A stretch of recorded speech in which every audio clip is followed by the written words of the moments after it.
नमस्कार दोस्तों, welcome back to civil outlook. तो आज हम करने वाले हैं BCCL का ओवरसीयर सिविल का पेपर का सॉल्यूशन। ठीक है, तो इसमें नंबर ऑफ क्वेश्चन टोटल कितने हैं? टोटल 100 क्वेश्चन है, जिसमें से टेक्निकल क्वेश्चन जो है वो 75 है और 25 क्वेश्चन नॉन टेक्निकल पार्ट के हैं। ओके, तो हम लोग जो 75 क्वेश्चन है उनको 3 पार्ट्स में डिवाइड करेंगे। जो फर्स्ट लेक्चर होने वाला है उसमें 25 क्वेश्चन करेंगे, उसका नेक्स्ट लेक्चर में 25 क्वेश्चन करेंगे और रिमेनिंग जो 20 क्वेश्चन है उसको थर्ड लेक्चर में कंप्लीट करेंगे। ओके, तो इस लेक्चर को स्टार्ट करते हैं जिसमें हम लोग 25 क्वेश्चन करेंगे। ओके, तो फर्स्ट क्वेश्चन है इसका, डिसइंफेक्शन ऑफ ड्रिंकिंग वाटर। क्या पूछा है आपसे? Disinfection of drinking water is carried out to remove. अब जो डिसइंफेक्शन करते हैं हम लोग वो किस पर्पज़ के लिए करते हैं, यानी कि हम उसमें से क्या रिमूव करना चाहते हैं वाटर में से। ओके, तो डिसइंफेक्शन का पर्पज़ होता है हमारा बैक्टीरिया रिमूव करना। कौन सा बैक्टीरिया? बैक्टीरिया वो भी पैथोजेनिक। ठीक है, अब आपको ये एक बात बतानी है कि अगर हम लोग सारे बैक्टीरिया रिमूव करें, पैथोजेनिक और नॉन पैथोजेनिक, तो उस प्रोसेस को हम लोग क्या कहते हैं। ठीक है, आपको सर्च करना है। जब लोग आप एक टर्म सर्च करते हैं तो आप लोग 3 नई चीज़ें सीखते हैं एक चीज़ को ढूंढने के चक्कर में। ओके, आप अब इस टॉपिक को सर्च करेंगे तो 3 या 4 टॉपिक आप नए सीखेंगे, इससे आपकी कैपेबिलिटी भी बढ़ेगी। ओके, तो नेक्स्ट क्वेश्चन की ओर बढ़ते हैं। अगला क्वेश्चन है, BOD measure of organic impurity stands for. तो BOD की फुल फॉर्म पूछिए, सिंपल है। BOD की फुल फॉर्म है biochemical oxygen demand. Option number 4 is the right answer. और BOD कितने डेज के लिए हम लोग मेजर करते हैं? जनरली 5, जो स्टैंडर्ड है। ओके, 5 डेज के लिए हम लोग मेजर करते हैं। अब आपको इसका टेम्परेचर बताना है कि 5 डेज पे और कितने टेम्परेचर पे हम लोग इसको मेजर करते हैं।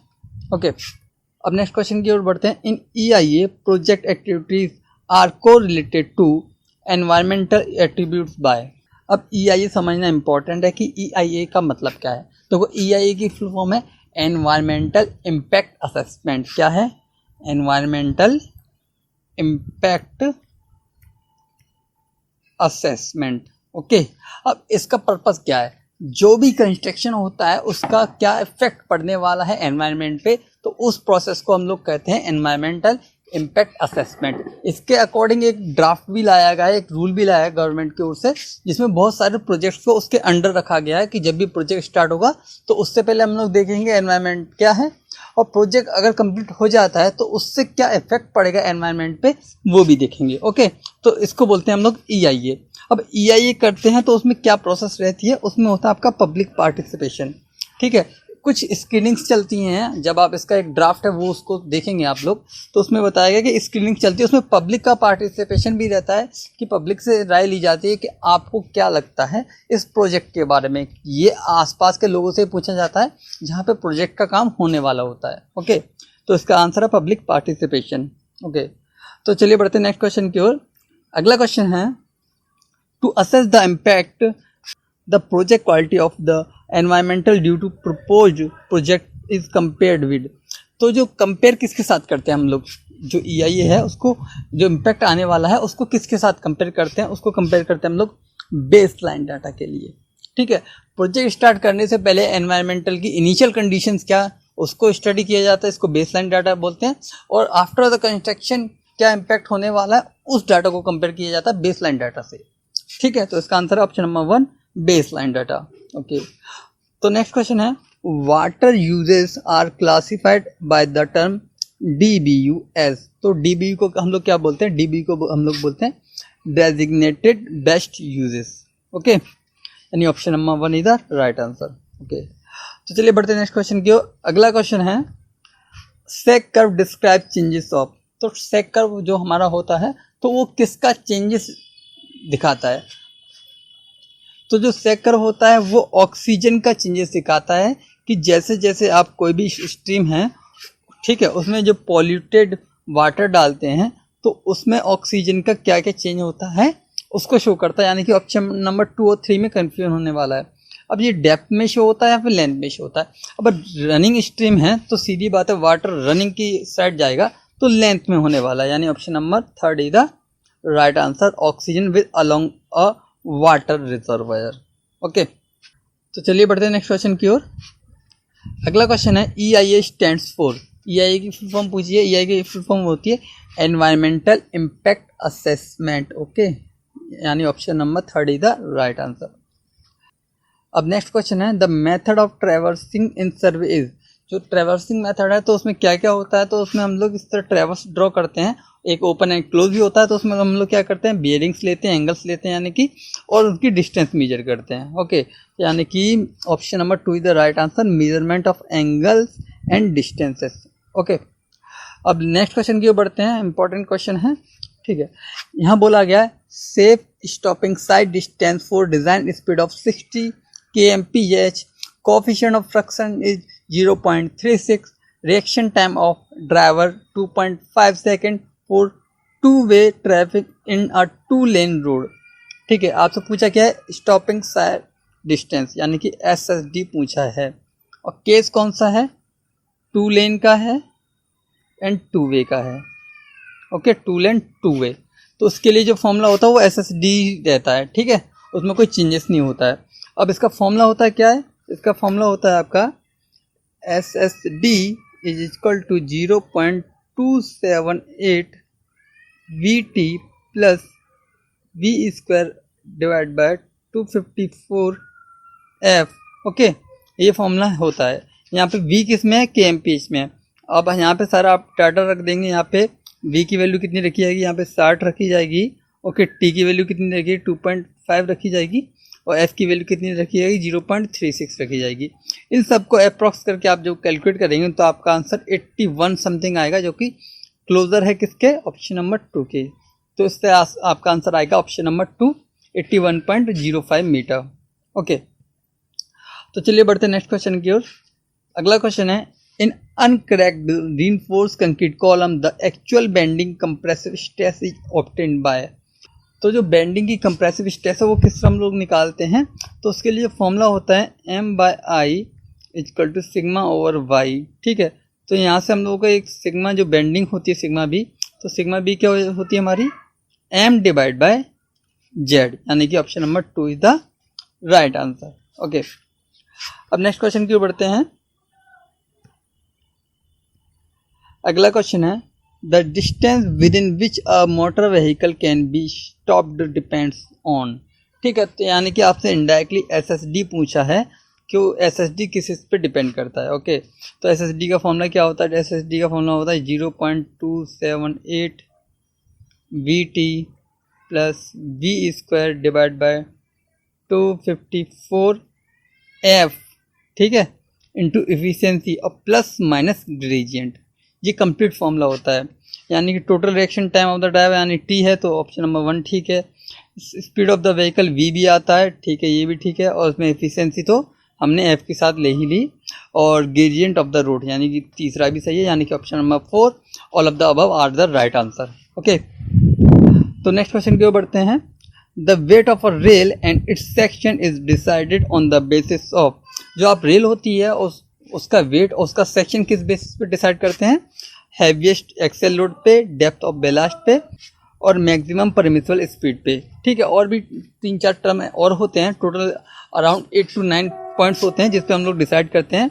तो इस क्वेश्चन के according option number 4 is the right answer, all of the above. Next question है in ultimate strength design the maximum compressive strain permitted at collapse in RCC column. Okay, ये कॉलम में पूछा है कि मैक्सिमम कंप्रेसिव स्ट्रेन जो होती है वो कितनी होती है, तो वो होती है हमारी 0.002, यानी कि option number 2 is the right answer. Okay, अब यही क्वेश्चन पूछा गया है बीम के केस में। ठीक है, ये क्वेश्चन पूछा गया है नेक्स्ट वाला बीम के केस में। वो क्वेश्चन क्या है, the maximum compressive strain allowed in a concrete at the ultimate moment capacity of RCC beam.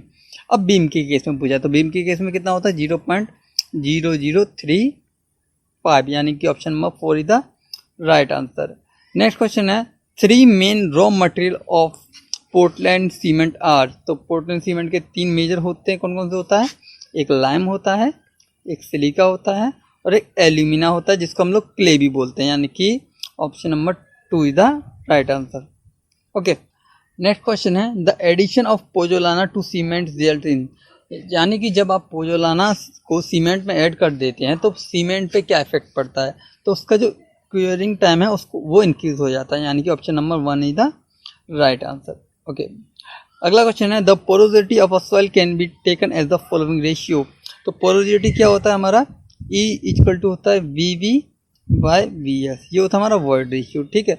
और पोरोसिटी होता है V V upon total V, okay. यानी कि फर्स्ट ऑप्शन देखते हैं, voids to solids in volume, तो ये तो गलत है, यानी कि सॉलिड्स तो नीचे आता नहीं है। सेकेंड है वॉइड्स टू ग्रोस वॉल्यूम, यानी कि option number 2 is the right answer, ठीक है। वॉइड्स का वॉल्यूम ऊपर है और नीचे ग्रोस यानी कि सब पूरा वॉल्यूम है, ओके। तो इसके according option number 2 is the right answer. तो नेक्स्ट क्वेश्चन है फाइन सैंड हैज, देखिए अब हम प्लास्टिसिटी की बात करते हैं, तो प्लास्टिसिटी हम लोग मेजरली किसके लिए फाइंड करते हैं, वो करते हैं हम लोग क्ले के लिए, ओके। और सैंड और ग्रेवल में कोई भी प्लास्टिसिटी नहीं होती, यानी कि no plasticity at all, okay. तो नेक्स्ट क्वेश्चन की ओर बढ़ते हैं। अगला क्वेश्चन है the sensitivity of a soil can be defined as, तो सेंसिटिविटी को किससे डिफाइन करते हैं। सेंसिटिविटी होती है, एक रेशियो होता है आपका कंप्रेसिव स्ट्रेन का, एक होती है आपकी अनडिस्टर्ब्ड अपॉन रिमाउंडेड, ठीक है। इन दो का रेशियो होता है। तो ऑप्शन नंबर 1 देखते हैं, परसेंटेज ऑफ स्वेलिंग, तो स्वेलिंग का तो कोई टर्म ही नहीं आता, यानी कि फर्स्ट तो गलत हो गया। सेकंड की ओर देखते हैं हम लोग, ratio of compressive strength of unconfined undisturbed soil to that of soil in remoulded state, यानी कि option number 2 is the right answer, okay. Next question की ओर बढ़ते हैं। अगला क्वेश्चन है a true meridian is that meridian through a given point joining, जो true meridian होती है वो किन दो पॉइंट्स को ज्वाइन करती है, ये क्वेश्चन में पूछा गया है। तो ट्रू मेरिडियन हमारी नॉर्थ और साउथ पॉइंट्स को ज्वाइन करती है, ओके। यानी कि option number 2 is the right answer, north and south poles of earth axis, okay. Next question है shear flow in a section can be defined as, total shear stress नहीं, total shear stress at a point ये भी गलत है, direction of the shear stress ये भी गलत है। तो shear फ्लो होता क्या है, shear flow is nothing but shear flow is the total shear force per unit length, क्या होता है total shear force per unit length. और इसका फॉर्मूला क्या होता है, इसका फॉर्मूला होता है FA bar upon I, okay. ये फॉर्मूला इंपॉर्टेंट है, ये आपको याद रखना है। अब यहाँ से आपको डेफिनेशन पूछी गई है, तो आने वाले टाइम पे आपसे फॉर्मूला भी पूछा जा सकता है, ओके। नेक्स्ट क्वेश्चन है the consolidation of a soil involves, ठीक है। अब यहाँ पे क्वेश्चन को समझना इंपॉर्टेंट है कि कंसोलिडेशन एक प्रोसेस है, ठीक है। कंसोलिडेशन एक प्रोसेस है और उसका रिजल्ट है वो सेटलमेंट है ना। तो यहाँ पे पूछा है consolidation of a soil involves, यानी कि जो कंसोलिडेशन प्रोसेस है तो उसमें क्या क्या होता है। फर्स्ट ऑप्शन है सेटलमेंट ऑफ द सॉइल, ये तो एक आपका क्या रिजल्ट है, उसका फाइनल रिजल्ट है, क्या होता है, क्या सेटलमेंट होता है। तो ऑप्शन नंबर 2 तो रॉन्ग है। सेकंड है gradual drainage and compression of pore water and pore air, हाँ उसमें से वाटर रिमूव होता है पोर्स में से और एयर रिमूव होती है, यानी कि option number 2 is the right answer, okay. और थर्ड को भी देखते हैं हम लोग, compression of air in the pores of the soil, देखो एयर का तो होता ही होता है, साथ साथ वाटर का भी होता है, ठीक है। यानी कि option number 2 is the right answer. Next question है the approximate allowable compressive stress under earthquake load condition in RCC, ठीक है। यानी कि कंक्रीट में पूछ रहा है जनरली, तो कंक्रीट के केस में क्या होनी चाहिए। देखिए जब अर्थक्वेक लोड की बात कर दी गई, ये बहुत इंपॉर्टेंट क्वेश्चन है क्योंकि नया क्वेश्चन है, ओके। तो उसमें जो आपकी कंप्रेसिव स्ट्रेस है वो 0.25 FCK से ज़्यादा नहीं होनी चाहिए, यानी कि मैक्सिमम इतनी होनी चाहिए, ओके। अब नेक्स्ट क्वेश्चन और इस वीडियो का लास्ट क्वेश्चन है, ओके। तो इसको समझते हैं, क्वेश्चन क्या कहता है आपसे, the extreme bending moment caused in a fix ended beam of length L loaded with a total uniformly distributed load W is. तो आपसे यहाँ पे एक्सट्रीम बेंडिंग मोमेंट पूछा है, किसके केस में, फिक्स एंड बीम के केस में जो कि सिंपली सपोर्टेड है और वो यूडीएल लोडेड है, ओके। तो आपकी बीम कुछ इस तरह होती है आपकी, ठीक है। यहाँ से दोनों एंड से फिक्स है और ये आपका यूडीएल लगा हुआ है, लेकिन यहाँ पे यूडीएल को टर्म किस में किया गया, टोटल, यानी कि जो आपका कैपिटल W है वो स्मॉल w इंटू एल है, ओके। क्योंकि यहाँ बोला क्या गया है टोटल यूनिफॉर्मली, ठीक है। टोटल यूनिफॉर्मली यानी कि टोटल लोड के टर्म में बात कर दी W के, कैपिटल W के, ओके। और अब आपसे पूछा गया एक्सट्रीम बेंडिंग मोमेंट, दो मोमेंट होते हैं, एक होता है एंड्स मोमेंट, एंड्स मोमेंट कितना होता है आपका WL² डिवाइड बाई 24, ठीक है। और एक होता है आपका मिड पॉइंट पे मोमेंट, वो कितना होता है WL² डिवाइड बाय 12। अब आपसे यहाँ से एक्सट्रीम पूछा है, एक्सट्रीम यानी कि मैक्सिमम, तो मैक्सिमम वो होगा ना जिसमें नीचे वाली वैल्यू कम होगी, यानी कि WL² डिवाइड बाय 12 कम होने वाला है इसके अकॉर्डिंग। ओके, अब आंसर हमको पता है कि WL² डिवाइड बाय 12 है, लेकिन ऑप्शन में तो आंसर है ही नहीं, क्योंकि जो आपका कैपिटल W है वो स्मॉल w इंटू एल है। जब आप इसको रिप्लेस करोगे तो कैपिटल WL बाय 12 आ जाएगा, जो कि ऑप्शन नंबर 4 के अकॉर्डिंग राइट आंसर है। ओके, तो यहाँ पे ये लेक्चर कंप्लीट होता है। आपको वीडियो कैसा लगा आप कमेंट्स बॉक्स में कमेंट करके बताइएगा।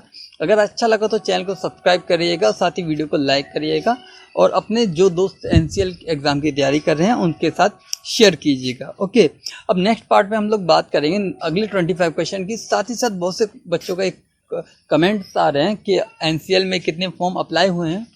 साथ ही साथ बच्चों के बहुत ज़्यादा कमेंट्स आ रहे हैं कि NCL में कितने फॉर्म अप्लाई हुए हैं वो बताइए। और कुछ इंपॉर्टेंट डिटेल्स मेरे पास अभी आई हैं कि आपकी ट्रेनिंग के बारे में और एडिशनल कुछ बातें भी हैं, तो उन सबको हम लोग नेक्स्ट वीडियो में कंप्लीट करेंगे कि कितने कंप्लीट फॉर्म अप्लाई किए गए हैं हर एक पोस्ट के लिए, ओवरसीयर, टेक्नीशियन, ठीक है, जितने भी फॉर्म अप्लाई हुए हैं उन सब के बारे में बात करेंगे। एग्जाम डेट के बारे में इंफॉर्मेशन आई है तो उसके बारे में बात करेंगे। तो ये सारी बातें हम लोग नेक्स्ट वीडियो में कंप्लीट करने वाले हैं। Till then be happy, keep smiling, keep learning.